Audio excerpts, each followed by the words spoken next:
صلح حدیبیہ کی شرائط میں قبائل عرب میں سے بنو بکر قریش کے اور بنو خزاعہ مسلمانوں کے حلیف ہو گئے تھے۔ حدیبیہ میں یہ معاملہ طے ہوا تھا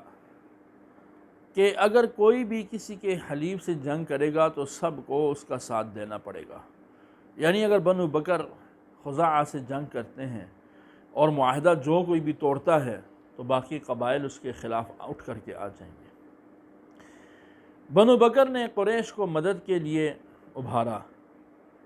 ان کی بنو خزاعہ کے ساتھ لڑائی ہوئی۔ قریش باوجود اس کے کہ معاہدہ کر چکے تھے لیکن اور اس میں یہ طے تھا کہ قریش یا مسلمان ایک دوسرے کے حلیفوں کی مدد نہیں کریں گے، انہوں نے بنو بکر کا ساتھ دیا، اور صرف ساتھ ہی نہیں دیا، بنو خزاعہ کا بے رحمانہ قتل بھی کیا۔ اسی دوران بنو خزاعہ کے کچھ لوگ مدینہ طیبہ رحمت عالم کے جوار میں حاضر ہوئے اور اپنی کہانی سنائی اور مدد کی درخواست کی۔ مسلمانوں کو قریش کی عہد شکنی کا سخت رنج ہوا، اور اس وقت ویسے بھی یہ چیز بڑی ہی بری سمجھی جاتی تھی۔ اب آپ صلی اللہ علیہ وسلم نے فرمایا ٹھیک ہے، بنو خزاعہ کی مدد کی جائے گی اور جہاد کا اعلان کر دیا۔ بعض روایات میں آتا ہے کہ آپ علیہ السلام نے جہاں جہاں تک مسلمان مختلف قبائل میں آباد تھے ان کو خط لکھا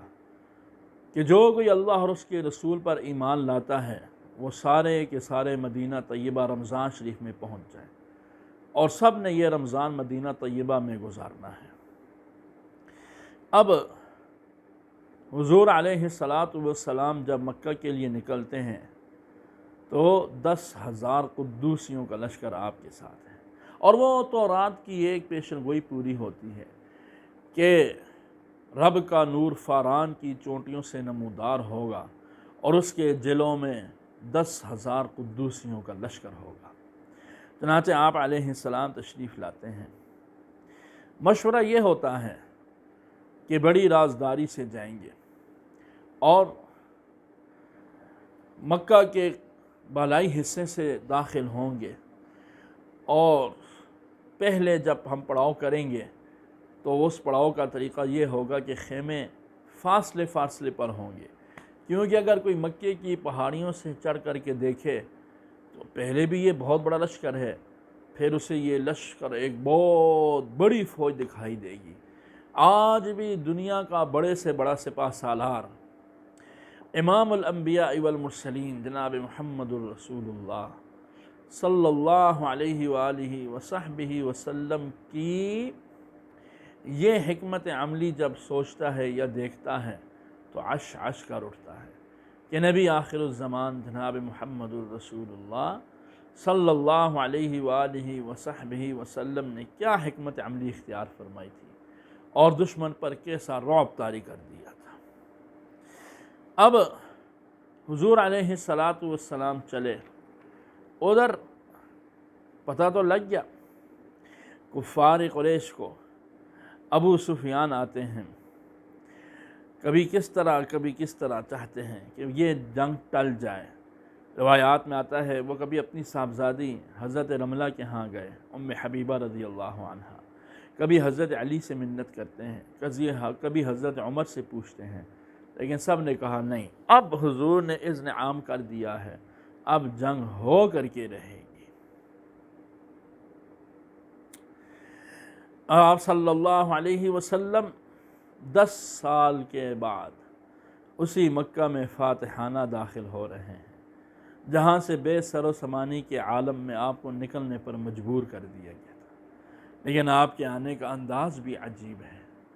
ابو سفیان حضرت عباس کے ساتھ کھڑے ہیں، پہلے حاضر خدمت ہو گئے، حضور نے کلمہ پڑھا دیا، مسلمان ہو گئے، خوش ہو کر کے واپس گئے، پوچھا امان، فرمایا ابو سفیان جو تیرے گھر میں داخل ہو گیا اس کو بھی امان ہے، جو مکہ میں داخل ہو گیا اس کو بھی، بیت اللہ میں داخل ہو گیا اس کو بھی امان ہے، جس نے گھر کا دروازہ بند کر لیا اس کو بھی امان ہے، جو کھڑا تھا بیٹھ گیا اس کو بھی امان ہے۔ تاریخ اپنے صفحے پلٹے اور پیچھے جا کر کے دیکھیں، یہ وہی مکہ ہے جہاں ابو جندل کی پسلیاں توڑ دی گئی، وہی مکہ ہے جہاں پر عمار کی اور یاسر کی کھالیں اتار کھینچ لی گئیں، وہی مکہ ہے جہاں بلال کو احد احد کہنے پر گرم پتھروں پر لٹا کر اوپر سے چٹانیں رکھی جاتی ہیں، یہ وہی مکہ ہے جہاں پر سمیہ 2 ٹکڑے کی جاتی ہے، یہ وہی مکہ ہے جہاں حضور پر اونٹ کی اوجری ڈالی جاتی ہے، یہ وہی مکہ ہے جہاں مسلمان کبھی چھپ کر کے عبادت کرتے ہیں، یہی وہی مکہ ہے جہاں پر ابو ذر غفاری کو اتنا مارا جاتا ہے بے ہوش ہو جاتے ہیں، لوگ کہتے ہیں کہ اس کو کچھ ہو گیا تو بنو غفار والے رستہ بند کر دیں گے، اس لیے چھوڑ دو، وہی مکہ ہے ابو بکر کو مار مار کر بے ہوش کیا جاتا ہے، ہوش آنے پر 3 دن بعد ابو بکر کی زبان سے پہلا جملہ یہ نکلتا ہے، اماں پوچھتی ہے بے قرار ہو کر، ما بال ابی بکر، ابو بکر کیا حال ہے؟ کہتے چھوڑ، یہ بتا ما بال محمد، میرے آقا کا کیا حال ہے؟ یہ وہی مکہ ہے، بھولے نہیں صحابہ، بھولے نہیں۔ اس لیے جب حضور نے لشکر ترتیب دیے تھے، فرمایا تھا فلاں فلاں فلاں لشکر اپنی اپنی ترتیب سے جائے گا، بنو سلیم آ رہے ہیں، کبھی کون آ رہا ہے، کبھی کون آ رہا ہے، ایک عظیم الشان لشکر جرار آتا ہے، ابو سفیان دیکھتا ہے مکہ دہل جاتا ہے، پوچھتا ہے یہ کون؟ یہ کون؟ بتایا جاتا ہے یہ تو انصار ہیں، اور جھنڈا سعد بن عبادہ کے ہاتھ میں ہے، اور صرف جھنڈا ہی نہیں، سعد بلند آواز سے کہہ رہا ہے الیوم یوم الملحمہ، الیوم تستحل الکعبہ، آج تو گھمسان کاران پڑے گا، آج تو گھمسان کی جنگ ہوگی، ہمیں وہ سارے مظالم یاد ہیں، ہم چن چن کر ایک ایک کا بدلہ لیں گے، آج ہم چھوڑیں گے نہیں، آج مکہ میں جنگ کی اجازت ہے، ہمیں کچھ بھی نہیں بولا، کچھ بھی نہیں بولا۔ بہت عجیب حالات ہو گئے، گھبرا جاتے ہیں ابو سفیان، حضور کی خدمت میں پہنچتے ہیں کہ آپ نے ایسا کچھ فرمایا؟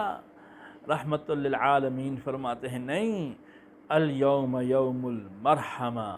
آج تو رحمت والا دن ہے، آج تو رحمت والا دن ہے، الیوم تکسى الکعبہ، آج تو کعبہ کو غلاف پہنایا جائے گا، الیوم یعز اللہ قریشا، آج اللہ قریش کو اسلام کی دولت سے مالا مال کر کے قیامت تک عزت دینے والا ہے، آج تو عزتوں کا دن ہے، آج تو رحمت کا دن ہے، سارا لشکر مکہ میں، اور یہی نہیں، بعض سیر نگاروں نے تو عجیب بات لکھی، حضور نے حضرت سعد بن عبادہ کو فوراً معزول کر کے آپ کے صاحبزادے حضرت قیس کو فوراً جھنڈا دے دیا، اور حکم ہو گیا کہ خبردار خبردار خبردار، کسی کو کچھ نہیں کہا جائے گا۔ حضور فاتحانہ کیسے داخل ہوتے ہیں؟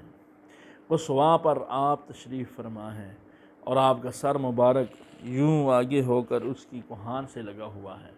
اور آپ کے لبہائے مبارک پر جاری ہے اذا جاء نصر اللہ والفتح ورأیت الناس يدخلون فی دین اللہ افواجا فسبح بحمد ربک واستغفرہ انہ کان توابا۔ حضور مکے میں فاتحانہ داخل ہوتے ہیں، 360 بتوں کو گرایا جاتا ہے، ایک ایک بت کی حضور لاٹھی سے گرا کر کے پڑھ رہے ہیں جاء الحق وزہق الباطل ان الباطل کان زہوقا، جاء الحق وما یبدئ الباطل وما یعید۔ رحمت عالم فرماتے ہیں ذرا میرے سامنے ابو طلحہ شیبی کو تو لاؤ، آئے ہائے ہائے، عثمان ابو طلحہ شیبی کون؟ وہی شخص آج سے 10 سال پہلے جب حضور ہجرت کر رہے تھے تو اس نے 2 رکعت نفل پڑھنے کے لیے بیت اللہ کی چابی نہیں دی تھی، ختم ہو جاتا قصہ، تاریخ میں نام بھی نہ رہتا، لیکن وہ تو پتھر کھا کر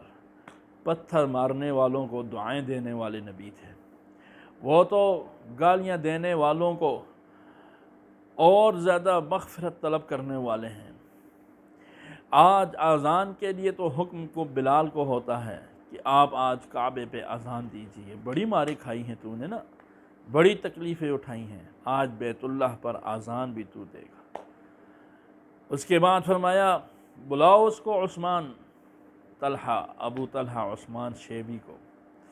شیبی آتے ہیں، پوچھا شیبی کچھ یاد ہے آج سے کچھ زمانے پہلے کا قصہ؟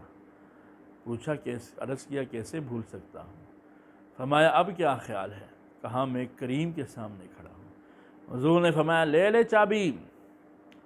لے لے یہ چابی، قیامت تک تیرے خاندان میں رہے گی اور تجھ سے کوئی لے بھی نہیں سکے گا۔ چنانچہ یاد رکھیے مکہ کے سارے خاندان آگے پیچھے چلے گئے، بنو تمیم، حذیل، عدی، کعب، سب قریش بھی آگے پیچھے ہو گئے،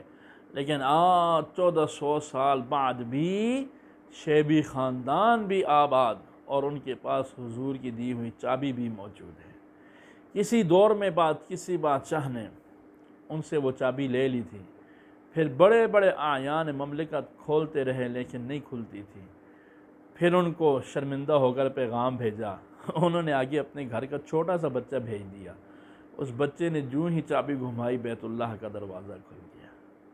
اور یوں ہی ہوگا۔ دارالعلوم دیوبند کے شیخ الحدیث